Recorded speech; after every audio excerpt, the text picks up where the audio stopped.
bonsoir à tous, bienvenue dans Point de vue où nous allons bien sûr continuer de parler de Johnny Hallyday. Johnny Hallyday et les politiques, Johnny Hallyday et les Français, peut-être pas Johnny Hallyday l'artiste parce que ce n'est pas notre spécialité, encore que nos invités ont sûrement des points de vue à nous donner. Aussi là-dessus, bonsoir Lucille Schmid. Bonsoir. Vous êtes coprésidente de la Fondation Verte Européenne. Votre dernier livre, La France résiste-t-elle à l'écologie, est paru l'année dernière aux éditions du Bord de l'eau. Bonsoir Denis Tillinac. Bonsoir Guillaume. Vous êtes écrivain, journaliste, essayiste. Votre dernier livre, c'est L'âme française, chez Albin Michel en 2016. Nous en avons retrouvé un autre, Elvis, balade sudiste. Vous connaissez très bien Elvis Presley et donc forcément aussi très bien Johnny Hallyday. Bonsoir Stéphane Marchand. Bonsoir. Vous êtes journaliste scientifique, chroniqueur à l'opinion. Votre dernier livre, Les secrets de votre cerveau, est paru il y a quelques semaines chez Fayard. Et bonsoir Yves Tréhard, qu'on ne présente plus, éditorialiste, directeur adjoint de la rédaction du Figaro, animateur du Talk et bien d'autres choses dont on n'a pas le temps de parler, puisque ce soir, évidemment, le héros, c'est Johnny Hallyday. Je vous propose de commencer par parler de ces réactions des politiques. Est-ce qu'elles vous paraissent bienvenues? Est-ce que c'est une figure obligée? Pour fixer un petit peu le cadre, nous allons voir et écouter par ordre d'entrée en scène Manuel Valls, Jack Lang, François Hollande, Jean-Pierre Raffarin et Emmanuel Macron. Profondément français. Voilà, on a eu évidemment, chacun de vous le souligne, Jean d'Ormesson est mort il y a quelques heures aussi, il y a 48 heures à peine. Là, cette fois-ci, c'est Johnny. C'est une part de nous-mêmes, mais une part de la France qui part. Et il a accompagné les présidents de la République qui se sont succédés. C'est comme si le sol se dérobait un peu sous nos pieds, parce que Johnny est toute notre histoire, toute une histoire. Ce sont des moments fabuleux de musique, de spectacle. C'est toute notre vie qui est ébranlée, touchée, émue. C'est pour ça qu'il était aimé, parce qu'il y avait à la fois une familiarité que l'on avait avec Johnny, et il restait à bien des égards un mystère. Mais ce mystère fait partie de son talent. Dans les états de fatigue, combien de fois je l'ai vu avant un spectacle, donnant le sentiment d'être ailleurs, après un spectacle, en étant quelquefois épuisé, mais pendant le spectacle, il se donne à tout. C'est cette générosité humaine, cette générosité vitale qu'il a toujours exprimée. Et on a toujours trouvé de la force en lui. Et cette générosité fait qu'on lui a tout pardonné. Il y a beaucoup de nos concitoyens de tous les milieux qui lui étaient fidèles, qui s'étaient beaucoup identifiés à lui, parce qu'il fait partie de ces héros français. Vous savez, j'ai souvent dit qu'il fallait des héros pour qu'un pays soit grand. Il fait partie des héros français, Johnny. Il était né dans des conditions très difficiles, abandonné, pas reconnu par son papa, et il avait construit une vie de courageux. Yves Tréhard, les responsables politiques là font leur travail. Ils sont à leur place, ou ils devraient laisser parler les Français? Non, c'est une figure imposée. Ils inondent pas les écrans, et puis c'est plutôt les micros qui vont vers eux. Ils sont obligés de s'exprimer. Celui qui dit « je n'aime pas Johnny » ou « Johnny représente rien pour moi », on ne le croirait pas d'ailleurs, on dirait il ment. Pourquoi? Parce que Johnny, il a traversé, j'allais dire les siècles. Il n'a pas traversé les siècles, il a traversé les décennies. Il a traversé celui-là, mais nous aussi, a priori. Oui, mais enfin, ça fait quand même 60 ans qu'il est sur scène. Enfin, pas loin de 60 ans qu'il est sur scène. Nécessairement, tout le monde a quelque chose de Johnny, comme l'écrivait Alexis Brézet cette nuit.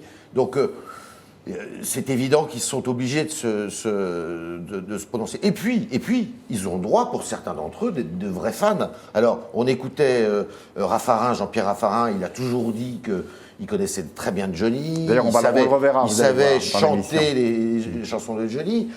Quant à Manuel Valls, il se trouve que son épouse, parce que l'extrait qu'on vient d'entendre, il était à New York, Manuel Valls, cette nuit. Il a réagi depuis New York. Il se trouve que Anne Gravoin, son épouse, moi je l'ai vue, a joué dans un concert de Johnny à l'occasion de ses 70 ans au Stade de France. Donc ils sont tout à fait légitimes, me semble-t-il, à s'exprimer sur quelqu'un qui fait partie du patrimoine national. C'est évident. Denis Tillinac, c'est aussi votre avis, ou est-ce que les politiques en font pas un petit peu beaucoup comme ils ont tendance à le faire sur tous les sujets? Oui, ils ont tendance à le faire tous les sujets, mais en l'occurrence, c'est légitime.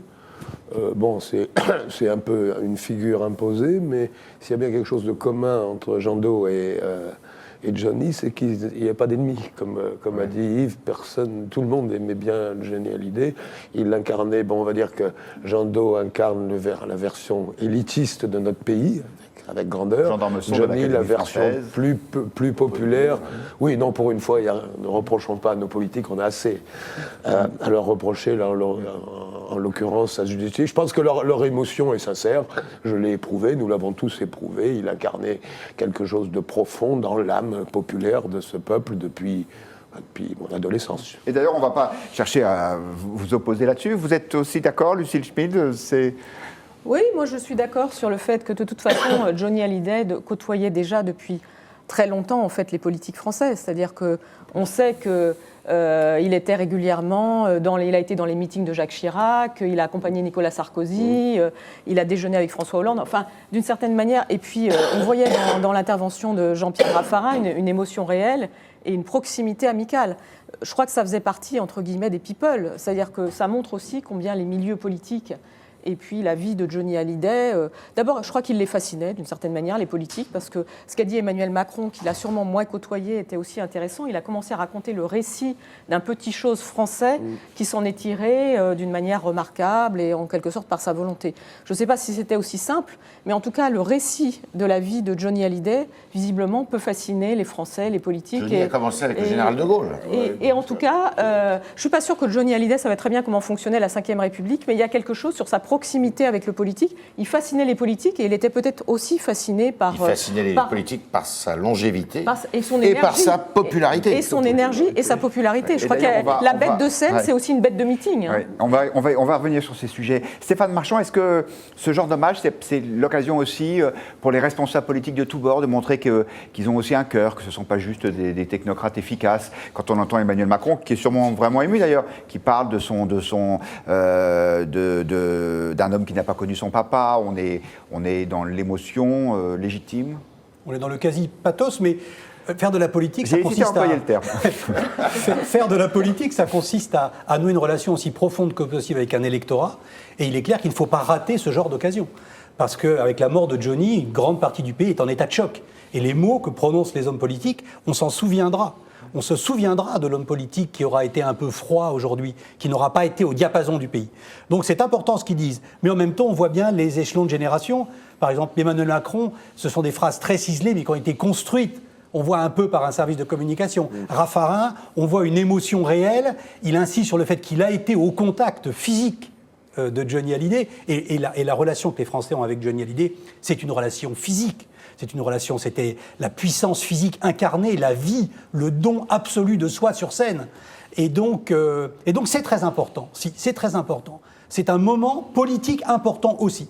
C'est un moment politique parce que c'est aussi ça la fin de la gauche et de la droite d'Emmanuel Macron, cet hommage unanime.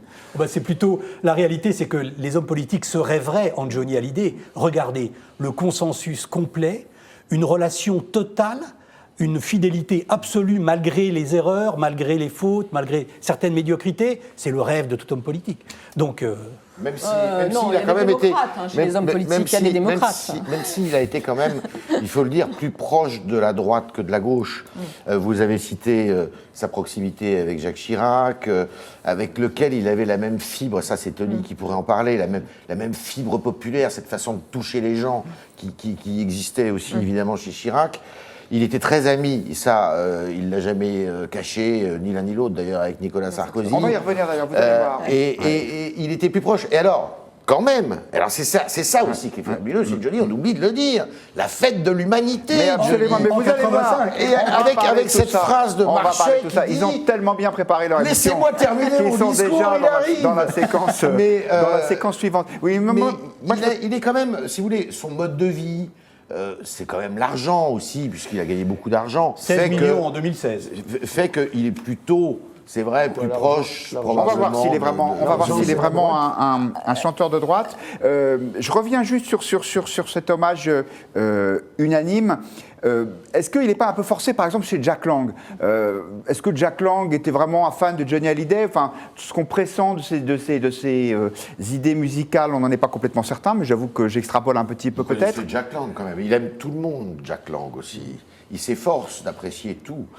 C'est quand même, on peut le dire, on peut critiquer Jack Lang. Je pense que Jack Lang, avec André Malraux, et même à droite, c'est partagé. Ça a été quand même un ministre de la Culture qui a mis en valeur justement la musique populaire. La fête de la musique, c'est Jack Lang. Tout le monde peut jouer de la musique.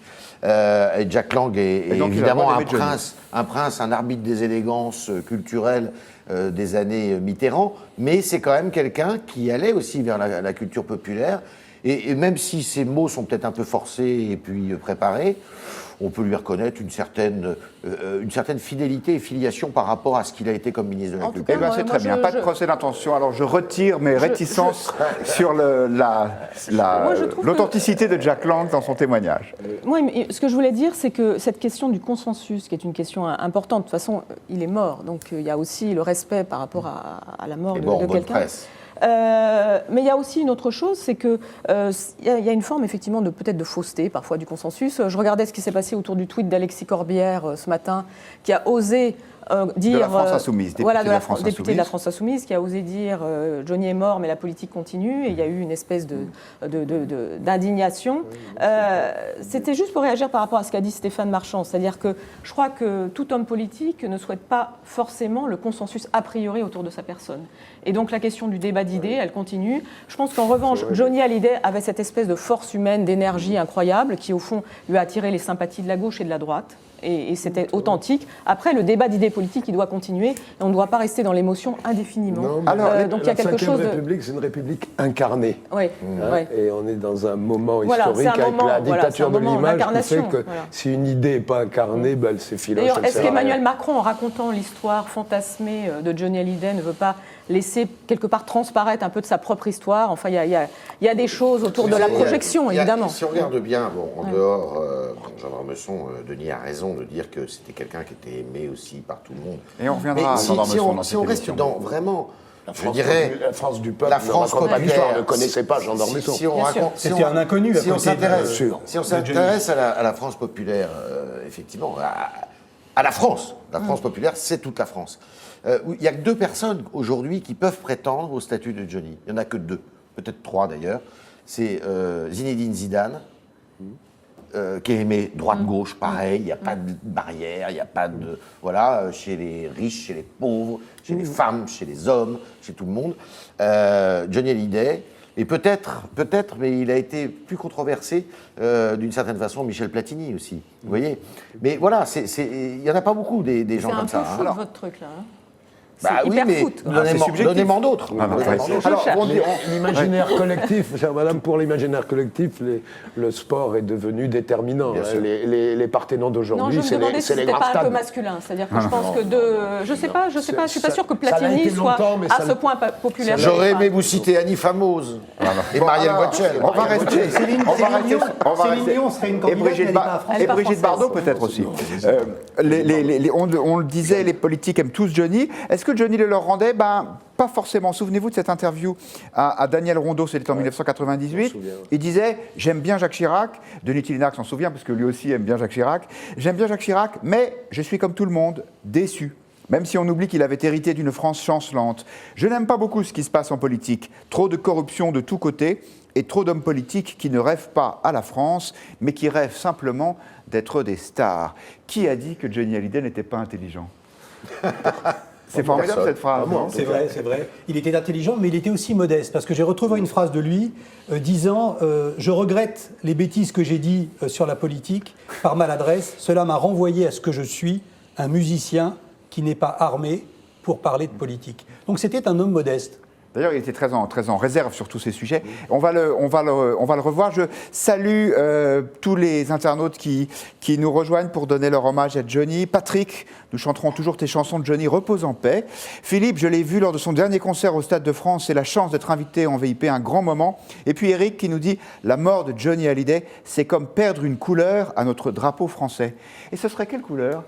Le bleu, le blanc, le rouge? Le blanc, la paix. Moi, je répondrai comme le dessin de Plantu dans Le Monde cet après-midi, le bleu, le blanc et le rouge. Oui, toutes les couleurs sont passées, en fait, c'est ça. C'est comme si les couleurs étaient moins éclatantes. Voilà. Oui, bien sûr. Alors, est-ce que Johnny était un chanteur politisé? Est-ce qu'il était de droite? On l'a parfois dit. Pour nous aider à nous faire une idée, je vous propose de revoir une séquence des politiques qui parlent de Johnny. Nous allons voir Jacques Chirac qui savoure, Sarkozy qui chante, Raffarin qui mime et Macron qui danse. J'aimerais dédier cette chanson à Jacques Chirac. Nous avons tous en nous quelque chose de Jacques Chirac. Selon les spécialistes du comptage, tous plus experts les uns que les autres, il y avait cet après-midi sur l'hippodrome de Vincennes de 80 à 120 000 personnes. Il a l'habitude de dire que je connais mieux les paroles de ses chansons que lui. Eh bien, on va le vérifier. Je veux partager autre chose que l'amour dans ton lit. Et entendre la vie. Et ne plus m'essouffler sous tes cris. Je pense que ma prestation peut s'arrêter là. Oh, fini pour moi, Catherine, voilà. Déjà, quand il prend le micro, que je t'aime, c'est de l'énergie qu'il donne. Johnny, il donne, il est généreux. Jean-Pierre Raffarin a même chanté Johnny dans les années 70, dans les fêtes des jeunes giscardiens. Que je t'aime.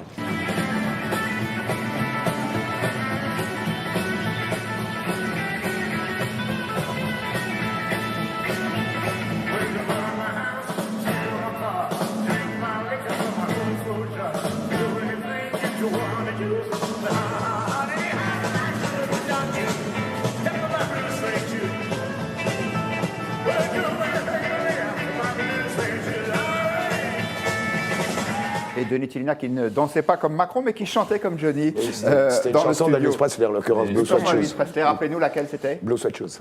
Merci, on avait dit que vous étiez un spécialiste. Alors, j'ai essayé de regarder qu'est-ce qui pouvait accréditer l'idée que Johnny était un chanteur de droite, pour vous les soumettre. Jacques Chirac lui a remis la Légion d'honneur, il a eu cette phrase, peut-être que c'était celle-là qu'il regrettait d'ailleurs, en disant « On a tous en nous quelque chose de Jacques Chirac ». Il était au Fouquet's en 2007, le soir du succès de Nicolas Sarkozy, mais en même temps, comme on dit à l'Élysée, il était allé à la fête de l'humanité, il était ami de Robert Rue, de Georges Marchais. Vous évoquez le Johnny Hallyday un peu tardif. Je vous rappelle que sa carrière débute en 59. Johnny Hallyday, c'est un enfant du gaullisme. C'est la France un peu à l'aigle, c'est la France qui twist le blues, c'est la France de Coppa, c'est la France de Jacques Anquetil, c'est la France de Jazzy, c'est la France des chaussettes noires et des chats sauvages. Grande rivalité avec les chats sauvages. Donc c'est un enfant naturel du gaullisme. D'ailleurs, il disait qu'il n'avait pas plus voté depuis le général de Gaulle. Oui, c'est un gaulliste, essentiellement. Pas droite-gauche, c'est un gaulliste. C'est un gaulliste de la haute époque, je dirais. Non, moi je pense que d'abord, je trouve ça un peu ridicule qu'on essaie de dire à l'Élysée qu'il est de gauche et qu'on essaie de dire à droite qu'il est de droite. Je pense que la question, c'est la liberté. Ça peut être moi qui suis ridicule de vous poser cette question. Non, mais vous n'êtes pas ridicule, assumez-la. Non, moi j'ai tendance à dire que, d'ailleurs, Johnny lui-même l'avait dit, est-ce que lui demander son opinion politique était l'essentiel? Je ne crois pas. Après, à mon sens, dans les valeurs qu'il incarnait, la réussite sociale, partir aux États-Unis, je le sens pas hyper à gauche, mais j'ai le sentiment qu'aujourd'hui, dans l'espèce de gloubi-goulba, la confusion dans laquelle on se trouve, la question de la réussite individuelle est tellement importante qu'on peut décider qu'il est inclassable. Donc moi j'aurais tendance à dire, il peut représenter un exemple très fort pour plusieurs générations. J'aurais aussi tendance à rappeler, puisqu'on me dit c'est un hommage national, etc., que je ne suis pas sûre que dans les jeunes générations, ceux qui ont 15 ans, 20 ans, 25 ans, Johnny représente encore quelque chose comme ce qu'il peut représenter à notre génération. Donc il y a peut-être quelque chose autour de ça aussi. Détrompez-vous, parce que dans les soirées, on joue des chansons de Johnny. Dans les écoles de commerce, au bal de fin d'année, on joue du Sardou, le Connemara et des chansons de Johnny, Gabriel par exemple. Et de Claude François. Donc non, c'est encore extraordinairement présent. Je suis persuadée, Stéphane Marchand, que lorsqu'il y a un bal, une soirée, une partie, un concert, on joue du Johnny parce qu'il y a quelque chose qui nous entraîne. Il y a quelque chose d'ailleurs qui entraînait Denis Tillinac. Je ne suis pas sûre que connaître le répertoire soit quelque chose qui relève pour le coup de ce qu'on aime individuellement. Voilà. Donc il y a du collectif dans le Johnny et c'est d'ailleurs pour ça qu'il y a quelque chose qui fonctionne aujourd'hui par rapport à l'ensemble de la société française. D'ailleurs, moi j'ai préparé l'émission pas avec des citations, mais j'ai regardé les sosies de Johnny parce que je me suis dit là il y a quelque chose de très important sur comment cette société se projette ou pas et j'ai trouvé un nombre de sosies de Johnny incroyable. Vous en avez aussi de Claude François. Oui, Clo et Johnny, mais Johnny, les gens disent mais c'est moi le vrai sosie. Il y a des sosies officiels. C'était pas un révolté politique, Johnny, pas du tout. Oui. La preuve, c'est que je vous invite à réécouter ce qu'il disait le jour où il est parti à son service militaire. Il est parti à son service militaire. Il a fait son service militaire, Johnny. Il sait pas. Alors que dans les années 60, il y avait énormément de jeunes qui, justement, par rébellion contre la société, contre cette société. Surtout les fils de bourgeois qui se faisaient réformer. Qui voulaient pas. Et lui, il est allé faire son. Et pourquoi il dit j'y vais parce que je veux faire mon devoir national. Et j'espère que là-bas, d'ailleurs, je vais pouvoir entraîner des jeunes avec moi pour chanter, pour qu'on fasse un groupe et tout ça. Et il était plutôt très fier de défendre son drapeau. Après, qu'est-ce qu'il a fait ? Vous l'avez vu, il anime un congrès du RPR, enfin une convention du RPR. Il va à un meeting de l'Humanité avec Georges Marchais. Je pense qu'il va un petit peu partout. En fait, c'était un révolté, quoi. Et c'était un révolté, je pense, contre son père, surtout. C'était un révolté de la misère, mais c'était pas un révolté qui avait idéologisé, son... Enfin, quand même, excusez-moi les amis, mais les premières images qu'on a vues là, dans le meeting du RPR, c'est pas n'importe lequel. C'est le meeting de l'entre-deux tours de 1988. Donc c'est Jacques Chirac contre François Mitterrand. Donc là, quand même, si ça c'est pas prendre parti en disant on a tous quelque chose en nous de Jacques Chirac, alors peut-être qu'il aimait pas Mitterrand. Bah oui, l'impôt sur la fortune, à mon avis, ça n'avait pas dû passer. Parallèle avec Jean d'Ormesson, ce meeting c'était désespéré. On savait que Mitterrand foutrait une raclée à Chirac, ce qui a eu lieu. Il y a trois types qui ont eu le courage de monter ce meeting. Il y a l'amiral de Gaulle, il y a Jean d'Ormesson et il y a Johnny Hallyday. Et d'ailleurs, je retire ce que j'ai dit parce que j'ai fait une erreur. C'est avant le premier tour, ce meeting. Mais c'est quand même dans la campagne présidentielle. Et ses engagements politiques ne lui ont jamais n'ont jamais affaibli ou coûté à sa carrière. Et je vous rappelle quand même que certains qui ont participé à la campagne de 2007 comme Faudel, se sont jamais relevés de leur soutien politique. Ça avait été le cas de Faudel à Nicolas Sarkozy en 2007. Barbelivien. Et Barbelivien aussi l'avait payé cher, qui était un ami d'ailleurs, un grand ami de Johnny Hallyday. Parce qu'effectivement, la popularité de Johnny dépasse complètement la différence gauche-droite. Moi, je voudrais quand même dire une petite chose par rapport à cette espèce de héros national. C'est qu'en même temps, il choisit quand même un pseudonyme, c'est pas son vrai nom, qui est Hallyday, il s'appelle Johnny Hallyday, et donc c'est un héros national qui a quand même un nom. Non, mais ça, je sais bien que c'est par rapport à Elvis Presley. Oui, mais c'est très intéressant. C'est la fascination pour Elvis. C'est la fascination pour Elvis, mais c'est intéressant que la France puisse se projeter par rapport à quelqu'un qui s'appelle Johnny Hallyday, qui chez nous fait du rock à la Elvis, et qui quelque part devient une espèce de transcription nationale d'Elvis Presley. Ça, c'est quelque chose de très intéressant. On a aussi Eddie Mitchell, Dick Rivers. Oui, mais Dick Rivers, personne ne le connaît. Eddie Mitchell, tout le monde le connaît. Si, les gens de ma génération le connaissent bien, Dick Rivers, mais il n'a pas traversé les générations. Il faut dire aussi que Johnny a adapté son style au mode musical successif, et même physique. Il avait une intuition musicale extrêmement forte, il travaillait énormément, il s'entourait des meilleurs musiciens. C'était du travail. Il y a des paroliers. Les paroles aussi. Il y a eu la période des grands paroliers, Roger et Goldman. Ce qui est extraordinaire chez Johnny, c'est qu'effectivement, c'était un interprète en fait, contrairement à d'autres. C'était pas un créateur, c'était un interprète. Donc il interprétait divinement bien beaucoup de musique. Et il a réussi à chaque fois à se remettre en question. Il a connu un seul trou d'air dans sa carrière, de mémoire. Je pense que c'est à la fin des années 70 où la France, comme la plupart des pays occidentaux, était violemment versée vers un rock'n'roll métallisé, fort, et Johnny, là, était un peu perdu. Et Johnny, d'ailleurs, moi je me souviens très bien, j'étais jeune journaliste, j'ai un souvenir très précis, c'était en 1983, j'étais journaliste à Bourg-en-Bresse, concert de Johnny Hallyday à Bourg-en-Bresse, et ce concert a été annulé, faute de spectateurs. Oui, tout à fait. C'était en 1983 ou 84, et il n'y avait pas assez de monde, donc ils avaient décidé d'annuler le concert, qui devait accueillir 2 ou 3 000 personnes à l'époque. On est dans la séquence souvenirs. Vous avez, Denis Tillinac, des souvenirs avec Johnny Hallyday ?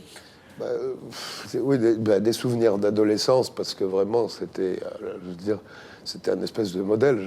Je me revois dans ma... Alors moi, on est con quand on est ado. J'étais avec une raquette de tennis en guise de guitare, et puis je me trémoussais dans ma chambre d'ado devant la glace en imitant ces chansons, en chantant « Souvenir, souvenir, je me retrouve dans mon cœur, bien trop timide. » Et puis surtout aussi un beau souvenir, c'est grâce à Sarkozy qui m'invite dans une soirée privée, peu importe, où il y avait Johnny Hallyday et son épouse, et donc il y a quelques années, et Johnny Donc j'évoque cette période, moi je suis de mon temps, donc mon Johnny c'est celui du début des années 60, la première moitié des années 60, j'évoque des chansons qu'il a complètement oubliées et son épouse était évasée parce qu'elle ne savait même pas que ces chansons existaient. Il y avait Barbe Olivien qui traînait dans cette soirée, qui était invité, il a pris une guitare et gentiment Johnny Hallyday, pour me faire plaisir, a chanté plusieurs des chansons de l'époque que je préfère, c'est-à-dire l'époque, allez jusqu'à... les bras en croix. Dans la vallée de l'Oklahoma, tant que le fusil, ouais, toute cette période. Et lui, il s'en souvenait des paroles. Moins que moi, je suis un peu comme ça. Moins que Sarko et moins que moi. Il lui soufflait. Ouais, puis il était tellement gentil et puis humble, quoi. Modeste, il était là parce qu'il aimait bien Sarko, que ça connaît bien. On communiait dans la même goût pour la musique, on voyait bien qu'il soit de gauche, de droite, du centre d'ailleurs. Il s'en foutait éperdument. Mais ce qui est intéressant par rapport à ses souvenirs, moi j'ai aucun souvenir avec Johnny Hallyday, mais c'est qu'on voit bien que progressivement il est devenu consensuel, alors qu'à mon avis dans les années 60 ou 70, c'était moins consensuel. Déjà les parents ne l'aimaient pas. Hein. Non, mais est-ce que vous êtes sûr de ça? Parce que en préparant l'émission, j'ai regardé, parce qu'effectivement, il y avait le côté, il casse les chaises, mauvais garçon, etc. Mais Yves Tréhard l'a très bien dit, il va faire son service militaire, et effectivement, il fait des déclarations toutes parfaitement en phase avec l'état-major. Il se marie assez jeune, donc avec Sylvie Vartan. Il critique Antoine, qui a des cheveux longs et des idées courtes. Il fume du tabac brun. Ça, il paraît que c'est un marqueur de droite, parce qu'à gauche, on fume plutôt des cigarettes américaines. Donc déjà, il fait consensus, en fait. Non, déjà, il donne des gages à tout le monde. Non, mais ce que j'allais dire, déjà, il fait consensus à droite. C'est-à-dire que dans les années 60-70, moi, je pensais à des amis un peu plus âgés que moi, qui m'ont dit que pour eux, Johnny Hallyday, dans les années 60-70, c'était quelqu'un qui était de droite. Et rappelons-nous de Jean Ferrat, etc. Donc il y a quelque chose où peut-être qu'il faisait consensus autour des jeunes et des parents, mais plutôt à droite. Et à mon sens, il est devenu consensuel gauche-droite plus tard. Peut-être avec les paroliers, peut-être à cause de Nathalie Baye, enfin je n'en sais rien. Moi je pense qu'on parlera de Laura et de la parenthèse de cette relation avec Nathalie Baye, plutôt à gauche. Et à un moment-là, un élément, à mon avis, assez important. Non, elle a essayé. Je crois franchement qu'en politisant Johnny Hallyday, on rate complètement l'essentiel. On rate le personnage. Johnny Hallyday, c'est avant tout, et je ne le connais pas personnellement, c'est avant tout un physique, un don physique incroyable à son public. Moi, je ne connais que Mick Jagger et Jacques Brel, qui m'ont donné cette même impression phénoménale de se dissoudre sur scène pour moi, parce que c'est moi qui le regarde. Et donc, c'est cette émotion-là que je retiens. La politique, lui, s'en fichait complètement. Les quelques erreurs qu'il a commises sont des détails, au vrai sens du terme. Ce qui compte, c'est ce lien incroyable physique. Et sa force, c'est justement d'avoir fait écrire à des gens aussi bien de droite que de gauche des paroles pour lui. Parce qu'il s'est toujours entouré de gens et de plumes même. Yann Moix a écrit pour lui. Françoise Sagan a écrit pour lui. Rondeau a écrit, Philippe Labro a écrit pour lui. Ce sont des gens, il y en a de droite, il y en a de gauche. Et c'est ça tout le talent qu'avait Johnny, parce qu'en fait, qu'ils soient de droite ou de gauche, ils se mettaient tous au service d'une voix qu'ils savaient inimitable et imbattable d'une certaine façon, et d'un charisme fou. Et je crois qu'on se battait même pour... Et je ne sais plus quel est le disque, Guillaume, il n'est pas si vieux que ça, constitué uniquement de chansons écrites par des écrivains. Ça devait être il y a 10 ans, à peu près 10-15 ans, qu'il a écrit ce disque. C'est le disque où il y a Sagan, d'ailleurs, qui signe un texte. Vous me posez une colle, mais si les internautes savent, oui, je suis sûr qu'ils vont savoir. Un plaisir. Je ne l'ai plus en mémoire. Et ça montre que le type, il aimait tous, quoi. Oui, mais il aimait tous, mais seulement en France. Et donc, moi, je m'interroge sur pourquoi est-ce que notre Johnny national... Parce qu'il y avait Elvis. Je ne porte en faux. 110 millions de disques vendus, dont seulement 60 millions en France. Oui, mais c'est la Belgique. C'est la Belgique et la Suisse. La Belgique, le Suisse, le Québec. Ouais. Non, Stéphane, je pense qu'il y a un vrai sujet sur la question de s'il était aussi charismatique, s'il a une telle voix. Nous, on adore Céline Dion. Mais vous savez qu'il y avait Elvis. On adore Céline Dion. Mais il y a Elvis Presley. C'était la concurrence d'Elvis. Elvis sur ce plateau, Elvis faisait trop d'ombre à Johnny ailleurs qu'en France. Il y a eu cette espèce de révolte d'adolescence, même cette invention du teenager qui arrive aux États-Unis, Marlon Brando, James Bond, et puis Elvis qui la focalise. On a dit, son producteur a dit, le jour où je trouverai un blanc qui chante comme un noir, je serai millionnaire. Et ça a été Elvis au milieu des années 55. Alors, ça a été. Alors il y a une période de révolte où les pasteurs brûlaient son effigie en chair, où il était vomi. Et puis il a fait son service militaire pour être un bon citoyen américain. Ah, c'est important ça, oui. Voilà, les parents qui laissaient sont devenus dans les années 70 et 80 ses supporters. Et on a eu une déclinaison d'Elvis par pays. Cliff Richard en Angleterre, Bobby Solo en Italie, Peter Krause en Allemagne. Et donc ça pouvait pas... Johnny Hallyday, cette seule soirée où j'ai pu discuter avec lui, m'a dit, sans Elvis Presley, moi et les autres, mes copains, c'est-à-dire du truc, nous étions rien du tout. Elvis fait son service militaire en Allemagne en plus. Ouais, à Francfort. Oui, donc c'est bien la déclinaison nationale d'Elvis. Évidemment. C'est évident, mais vous le saviez parce que vous êtes des initiés, mais nous ne le savions pas. Moi, je ne le savais pas non plus. Donc, il en était au moins deux. Aznavour a eu un succès énorme aux États-Unis, alors qu'il y avait Sinatra aux États-Unis. Edith Piaf aussi. C'est l'ancien correspondant du Figaro aux États-Unis qui parle. Stéphane, il a eu un succès aux États-Unis, mais il a eu un succès quand même relatif par rapport à Sinatra. Enfin, je veux dire, Edith Piaf a eu un succès considérable mondial. Mais parce qu'elle n'avait pas de concurrent. Elle incarnait une France aussi, mais plus universelle. Il faut signaler quand même que Johnny a essayé de faire une incursion, je me souviens, parce que j'étais déjà au Figaro, en 1995 ou 16. Jean-Luc Wachthausen, qui nous a précédés sur ce plateau, y était, à Las Vegas, et ça n'a pas marché du tout. Ils avaient tellement, ça n'avait pas marché, qu'ils avaient fait venir par avion des fans de Johnny français pour aller meubler, je dirais, le public sur place. Et c'était... Ça prouvait qu'il avait du mal quand même à traverser les frontières, en tous les cas la francophonie. On était trop proche justement d'Elvis pour... Oui, d'ailleurs, il a fait plusieurs disques où Elvis lui a prêté ses musiciens. Ils avaient enregistré à Nashville. On salue tous les internautes qui nous envoient leurs hommages. Karine, une figure emblématique, est partie, mais sa voix demeurera toujours avec nous. James qui nous dit, dans une histoire, il y a un début et une fin. Ce qui compte, c'est qui l'écrit. Et Claude, il était mon idole. Je l'imitais avec ma première guitare reçue à la Saint-Nicolas. Justement, pourquoi est-ce que les Français aimaient autant Johnny Hallyday? On a commencé à y répondre. J'aimerais bien avoir votre avis sur le sujet. Mais on va écouter d'abord ce matin quelques témoignages d'anonymes qui étaient à Marne-la-Coquette devant le domicile de Johnny Hallyday. Regardez. Son départ, pour moi, c'est quelque chose, c'est un vide, quoi. Il aura marqué par son enthousiasme et par le rôle fédérateur qu'il a eu auprès de millions de gens, par ses chansons. C'est ça qui est splendide. Pour Johnny, là, tu ne me vois pas pleurer, mais je te jure, dedans, le cœur, il est... Pour ça, le cœur en deux, le cœur est brisé, là. Il m'a toujours bercé, j'ai toujours aimé cet homme. Il était beau, il était intelligent, il chantait, il avait une carrure. Je ne peux pas expliquer ce que je ressens, mais c'est vraiment très fort. Yves Tréhard, vous aussi, vous avez des anecdotes sur Johnny? Non, j'ai une anecdote que m'a racontée Pierre Bachelet, parce que c'est un peu les coulisses de Johnny. Pierre Bachelet, j'étais assez ami, très ami même avec Pierre Bachelet, qui nous a quittés il y a quelques années. Et Pierre Bachelet, dans les années 90, avait pour coutume de faire les premières parties de Johnny Hallyday. Et il m'a raconté qu'un jour, Johnny Hallyday était malade, complètement out, hors service d'une certaine façon. Et lui, il s'apprêtait à aller sur scène et il se demandait s'il n'allait pas obligé de meubler toute la soirée parce que Hallyday n'allait pas pouvoir. Et il quitte Johnny, il va sur scène, il quitte Johnny qui était quasiment mourant dans le backstage. Et il revient de sa première partie et Johnny, chancelant, prend une gitane, fume sa gitane, arrive sur la scène, et là c'était un homme transformé. Il avait plus de maux de gorge. Gonflé par le public. Complètement gonflé par le public. Des charges électriques. Oui. Exactement, et que c'était très très impressionnant. Et il me disait qu'il avait cette faculté parce qu'il avait aussi double corde vocale. C'est aussi pour ça peut-être que les Français aimaient tant Johnny Hallyday, c'est parce qu'il représentait une forme d'éternité, de jeunesse indestructible.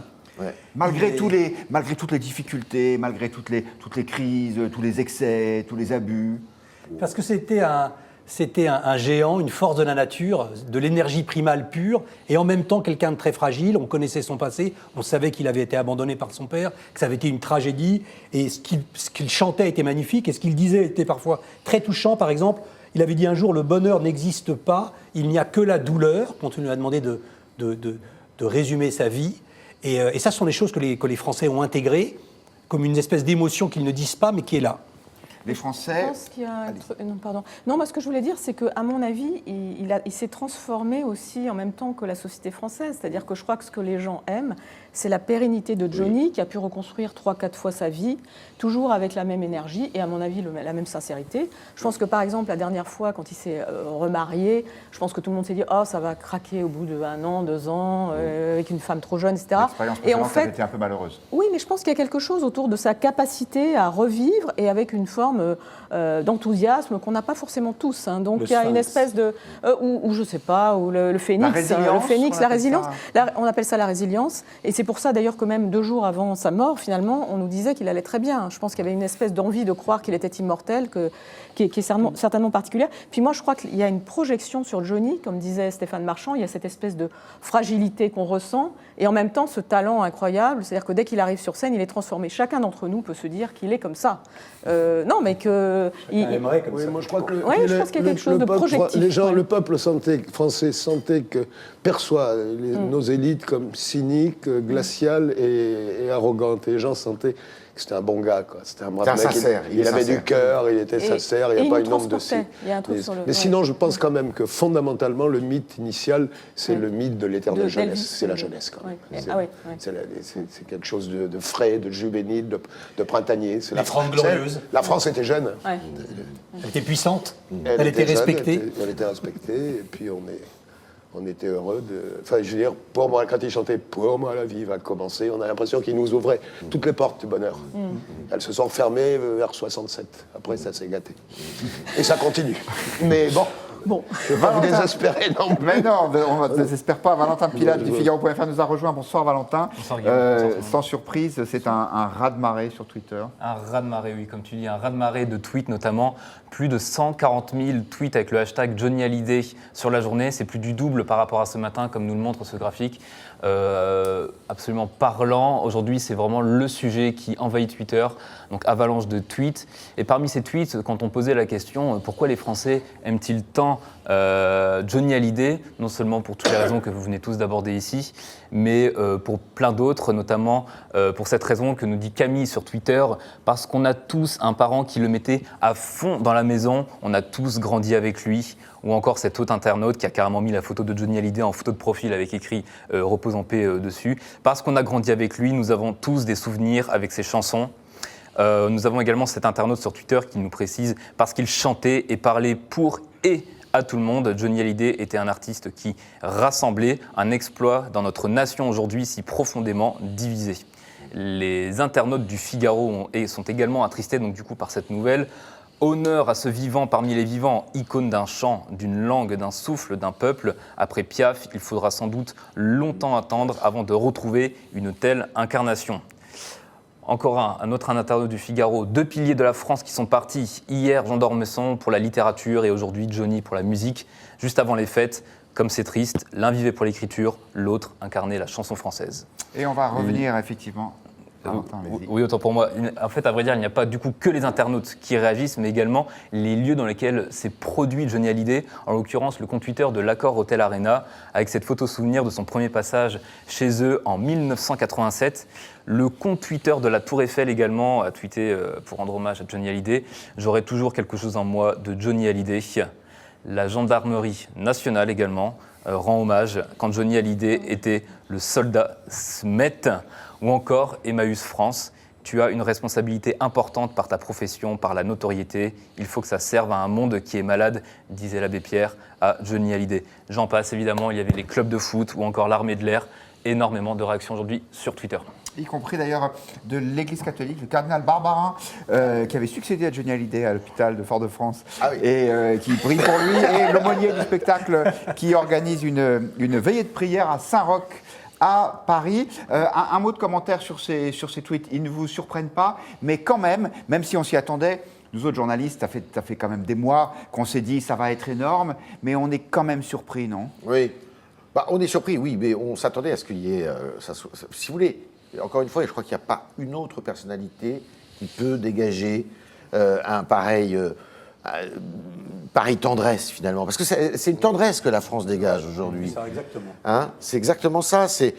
on aime beaucoup ou un peu, mais c'est quelqu'un qui nous attendrissait, comme Stéphane l'a dit, ses origines, son comportement qui a toujours été quand même si c'était un type des boîtes de nuit. D'ailleurs, c'est intéressant quand il dit, il raconte ses boîtes de nuit, il dit, il a peur de la nuit. Dans l'interview qu'il accorde à Daniel Rondeau chez nos confrères du Monde à la fin des années 90, il dit, j'avais peur de la nuit, j'ai peur de la nuit. Si j'ai peur de la nuit, pour surmonter cette peur, je vais en boîte de nuit, parce qu'évidemment, il avait les moyens. Et puis, quand il allait en boîte de nuie, il emmenait tous ses copains, Jean Reno, tout le monde y allait. Il servait tout le monde. Et il disait, je détestais la musique qui passait, parce que pour moi, elle était inaudible. Je déteste danser. Mais j'étais là pour tuer le temps, finalement, pour surmonter cette angoisse que j'avais de la nuit. Bon, il y a une tendresse pour cet homme qui, comme vous l'avez bien dit aussi, a su rebondir à chaque fois, finalement, aussi bien dans sa vie privée, parce que ça paraît rien, mais avec Laetitia, ça fait 20 ans qu'il était marié avec Laetitia. Il a eu 2 enfants avec elle, il a adopté 2 enfants avec elle. Il a su passer les modes, donc il y a quelque chose et il nous rassemble finalement. C'est pas si mal. Hein. Il y a un truc aussi dont on n'a pas du tout parlé, parce qu'au fond, on est complètement subjugué par le côté... l'énergie. Oui, mais aussi par ce que vous racontez, en fait, par votre espèce de passion pour Johnny Hallyday. C'est aussi quelqu'un qui a été un acteur au cinéma.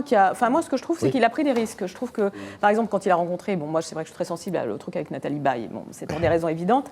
Mais enfin, moi, j'ai regardé un petit peu des extraits de films. Je trouve que c'était plutôt un bon acteur. Donc, c'est quelqu'un qui s'est pas contenté d'être un interprète. D'ailleurs, bon acteur, quand on le voyait sur scène, on voit que c'est un très bon acteur. C'est-à-dire qu'il y a quelque chose aussi... Moi, c'est le truc qui me fascine presque le plus, et je pense que c'est ça qui fascine les politiques. C'est cette espèce de capacité, au fond, à créer un engouement qu'ils essaient désespérément de créer et qu'ils n'arrivent pas à créer.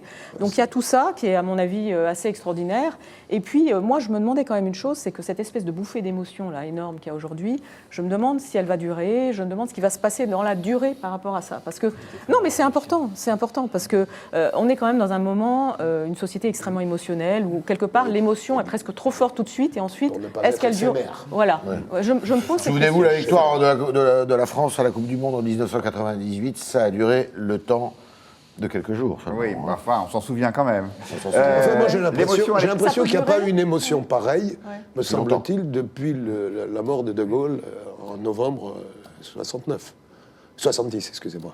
J'ai l'impression qu'il n'y a pas une émotion populaire en France. Il y a aussi toute l'émotion qui ne s'exprime pas, qui était là depuis très longtemps, on le dit depuis 1 heure. L'émotion avec Johnny Hallyday, elle existe depuis 50 ans.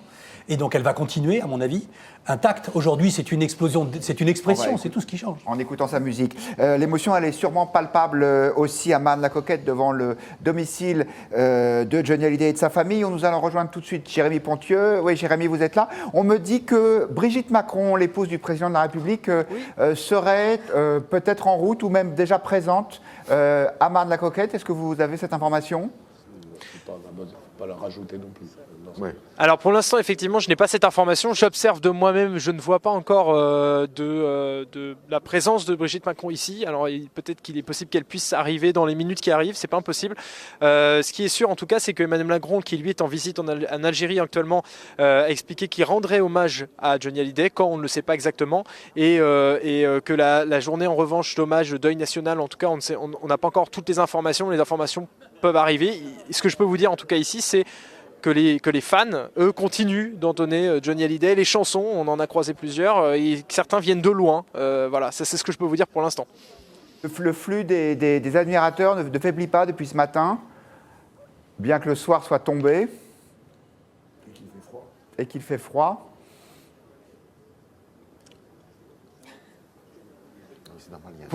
Vous m'avez dit ? Oui, je vous disais que le flux des admirateurs ne faiblit pas malgré l'heure qui avance et le froid qui probablement monte. Alors effectivement, le froid, vous le voyez, de ma bouche, je l'ai vu s'échapper. Non, les fans ne faiblissent pas. Il y en a même certains qui sont venus, des chansons à la main, des textes à la main, pour pouvoir chanter un maximum du répertoire de Johnny. On en voit certains arriver d'ailleurs de plus loin, puisque forcément il faut un certain temps pour arriver jusqu'ici. Donc l'enthousiasme ne faiblit pas auprès on va dire, des passionnés ici. Et puis il y a toujours des gens qui viennent aussi voir, qui ne sont pas forcément connaisseurs de toutes les musiques, qui viennent un peu voir ce qui se passe. Donc là, on a un peu le même nombre de personnes ici, à Marne-la-Coquette. Merci beaucoup, Jérémy Pontieux, en direct depuis Marne-la-Coquette. On vous retrouve évidemment dans cette journée spéciale consacrée à Johnny. On l'a dit il y a quelques minutes, il y a eu la mort de Johnny Hallyday. Il y a aussi un homme qu'on aimait infiniment au Figaro, qui vient de mourir, qui était Jean d'Ormesson. Alors, deux registres très différents, mais disait Denis Tillinac, quand même des points communs entre ces deux hommes. Lucille Schmid. Moi, ce qui m'a frappé quand Denis Tillinac a commencé à en parler, c'est qu'il l'appelait Jean d'O. Oui, avec une espèce je sais pas, d'amitié, de complicité, d'affection, et que moi je ne ressens pas. Mais je me suis dit là, au fond, Jean d'O, j'aurais pu l'appeler comme ça, parce qu'il y avait une espèce d'empathie chez Jean d'Ormesson qui passait, y compris pour des gens qui ne l'avaient jamais côtoyé. Donc moi, bon, la différence par rapport à ce qu'on vient de dire sur Johnny Hallyday, c'est que bon, moi j'écris, j'aime l'écriture, et je sais que c'est difficile d'écrire. Donc ce qui me frappait chez Jean d'Ormesson, c'était cette capacité de communication et de parler de l'écriture, et au fond de rendre compréhensible à tout le monde la profondeur. Ce qu'on aurait adoré, finalement, puisqu'on l'a dit, et ça a été beaucoup dit hier, Jean d'Ormesson, qui était quand même un artiste de la conversation, on aurait adoré avoir une conversation de Johnny Hallyday, Jean d'Ormesson. Parce que Johnny Hallyday, on sait que les mots avaient du mal quand même à sortir. C'était pas un homme du verbe, c'était un homme de la voix. Et ce qui aurait été extraordinaire, c'est que Jean d'Ormesson, je suis persuadé, aurait pu faire sortir à Johnny Hallyday beaucoup de choses, beaucoup d'émotions. Il aurait pu les traduire. Ils auraient sans doute été... Ça aurait été génial, hein, une conversation entre les deux. Enfin, moi, je réagis à ça. Moi, j'aurais préféré que Nicolas Sarkozy, par exemple, soit capable aussi bien de parler de ce qu'écrivait Jean d'Ormesson que de Johnny Hallyday. Parce que tout à l'heure, je regarde... beaucoup. Jean d'Ormesson, d'ailleurs, il le dit dans le Figaro. Je trouve j'ai vu qu'il l'avait dit dans le Figaro, mais je trouve que ça aurait été intéressant là-dessus qu'on sache, par exemple, que Nicolas Sarkozy, dont on a beaucoup contesté la relation à la culture, dont on a beaucoup parlé de l'inculture, je vous rappelle le truc de la princesse de Clèves, au fond, qui lirait la princesse de Clèves moi, je trouve que j'aurais aimé davantage, pour le coup, une vraie conversation, Nicolas Sarkozy, Jean d'Ormesson. Elle a existé, je vais même vous raconter une petite histoire. Mais attention, madame. vous êtes très ancien combattant. Mais moi, je ne suis pas ancien combattant parce qu'elle n'est pas vieille. Bon, vous savez que le Figaro, il y a quelques années, avait sorti la collection des classiques de la littérature française sous la tutelle et le contrôle éditorial. C'est lui qui faisait les préfaces le concours éditorial de Jean d'Ormesson. Et que eh bien, Nicolas Sarkozy s'est remis à relire tous ces classiques. Et la princesse de Clèves. Grâce, justement, à cette collection que le Figaro avait sortie. Et il y avait un volume qui sortait par semaine. Je me souviens très bien être allé dans son bureau à l'époque. Je peux vous dire qu'il les avait tous dans son bureau de l'Élysée et que le dernier de la semaine était toujours sur son bureau et il raconte cette anecdote d'ailleurs dans un livre qu'a écrit François-Olivier Gisbert il y a 10 ans et il raconte que Gisbert se moque un peu de lui disant peut-être que Nicolas Sarkozy a découvert la littérature grâce à Jean d'Ormesson. Vous avez pu apercevoir en avant-première la couverture de ce qui sera le Figaro Magazine de vendredi où nous rendons bien sûr un hommage très ému, pourquoi le cacher, à Jean d'Ormesson qui a été pendant 16 ans, chaque semaine, le chroniqueur du Figaro Magazine avec cette fameuse chronique du temps qui passe. Ce matin, la ministre de la Culture, Françoise Nyssen, rendait hommage sur Europe 1 à ces deux idoles, parce qu'après tout, Jean d'Ormesson aussi était une idole pour beaucoup, et elle les associait dans un même hommage. Regardez. C'est comme pour Jean d'Ormesson, deux voix, deux personnalités fortes comme ça, qui s'éteignent, qui se rejoignent, qui nous ont profondément marqués par ce goût du partage avec les autres, ce goût des mots, les uns sur la feuille de papier, l'autre chanter. Ils méritent vraiment qu'on voit avec leur famille comment faire. Les associer dans un même hommage du pays, ça aurait un sens ou ce serait artificiel? Non, je pense que ça serait pas bien pour eux, pour chacun d'eux, parce qu'ils incarnent... Ils ne pourraient pas chacun prendre leur pleine dimension. Voilà, c'est normal. On le sait maintenant, Guillaume, je crois, qu'il y a un hommage national pour Jean d'Ormesson qui va être prononcé dans la cour des Invalides vendredi matin. Et on est en attente de savoir ce qui va se passer pour Johnny Hallyday. La rumeur court qu'il pourrait même y avoir des obsèques nationales. Alors, je ne sais pas jusqu'où on va aller, mais ce qui est sûr, c'est qu'il y aura un hommage national, au minimum, pour l'idole des jeunes. Et on vous montre aussi le hors-série du Figaro Magazine qui est en kiosque depuis quelques heures, consacré à Johnny Hallyday. Le Figaro.fr a posé la question aujourd'hui aux internautes. Quel est votre chansons préférées de Johnny Hallyday. Vous allez voir la liste qui va s'afficher sur votre écran. J'ai envie de poser la même question à nos 4 invités. Lucille, vous avez une chanson préférée de Johnny. Est-ce qu'elle est dans cette liste ? Oui, tout à fait. J'aime beaucoup Laura. Et j'ai le droit d'avoir un deuxième choix, je pense. Oui, vous avez tous les droits ici. J'aime beaucoup Quelque chose de Tennessee, donc c'est un peu le même registre.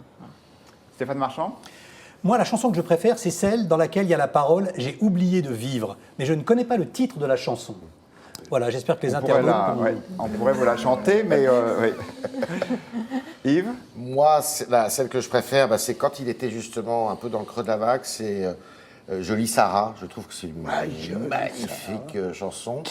La deuxième que j'aime bien, c'est Diego, qui a été écrite par Michel Berger. Et la troisième, c'est parce que c'est lui qui l'a écrite, que je t'aime, puisque c'est la seule chanson, je crois, que Johnny Hallyday ait écrite. Et il racontait, je crois, qu'il avait sué beaucoup sur le texte parce que c'était pas son truc d'écrire. Et en réponse, le résultat est là. Voilà. Et en réponse à Stéphane Marchand, en régie où on sait tout, on me dit que c'est aussi le titre de la chanson. J'ai oublié de vivre. Pardon. Denis ? Bon, j'aime beaucoup Souvenir. C'est mon premier micro-sillon, mais je crois que sa plus belle chanson, c'est Retiens la nuit. Et j'ai une tendresse pour Bien trop timide, qui est un peu moins connue. Merci à tous les 4 d'avoir évoqué notre cher Johnny Hallyday. Je vous propose évidemment de terminer en chanson avec une sélection de quelques-unes des plus belles chansons de Johnny Hallyday sur différentes époques. Écoutez, merci.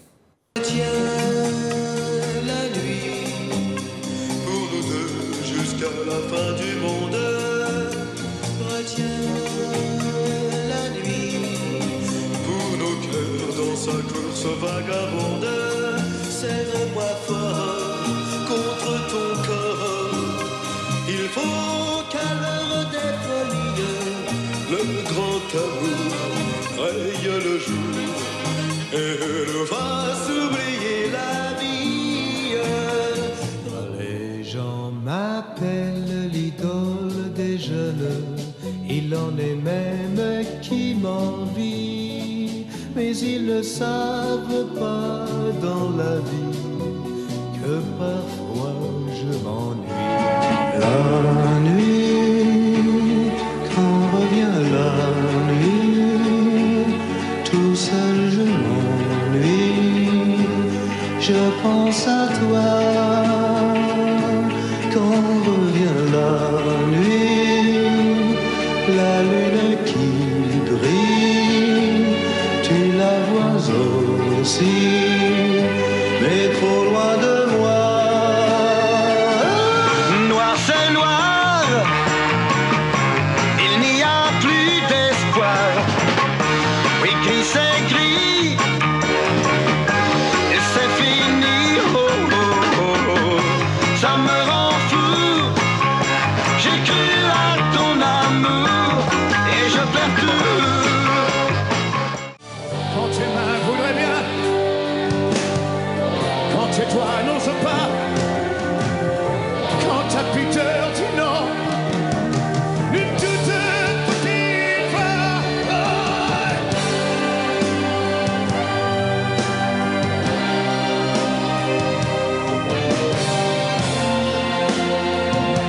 Que je t'aime, on m'a trop donné, bien avant l'envie. J'ai oublié des rêves et des merci, toutes ces choses qui avaient un prix, qui font l'envie de vivre, et le désir et le plaisir aussi. Qu'on me donne l'envie, l'envie d'avoir envie, vivre ma vie. Te promets le feu à la place des armes. Plus jamais des adieux, rien que des au revoir. J'y crois comme à la terre, j'y crois comme au soleil. J'y crois comme un enfant, comme on peut croire au ciel. J'y crois comme à ta peau, à tes bras qui me serrent. Je te promets une histoire différente des autres. J'ai tant besoin d'y croire encore. On a tous quelque chose en nous de Tennessee. Volonté de prolonger la nuit, ce désir fou de vivre une autre vie, Je rêve en nous avec ses mots à lui. Quelque chose de Tennessee. T'as rien dit, tu l'as déjà dit. On ne va pas y passer la nuit. Ma gueule, le monde est sorti. On cherchait plutôt des amis. Toi, ma gueule, que je te la ma gueule. Toi, ma gueule, qu'est-ce qu'il a ma gueule. Laura, le temps passé me remplit de toi. Je n'avais besoin de personne, et tant de place pour toi. Oh, oh, oh, Laura. Et moi, qui danse la vie, qui chante et qui rit, je pense à lui. Diego, libre dans sa tête, derrière sa fenêtre, s'endort peut-être. Je ne serai plus esclave de ta chair. Ils ont du chaîne, savoir le jour, c'est fait ma peine pour ça de l'amour. Et dans le change à celui qui veut ma place. Ils ont du chaîne, savoir le jour, c'était ma peine pour ça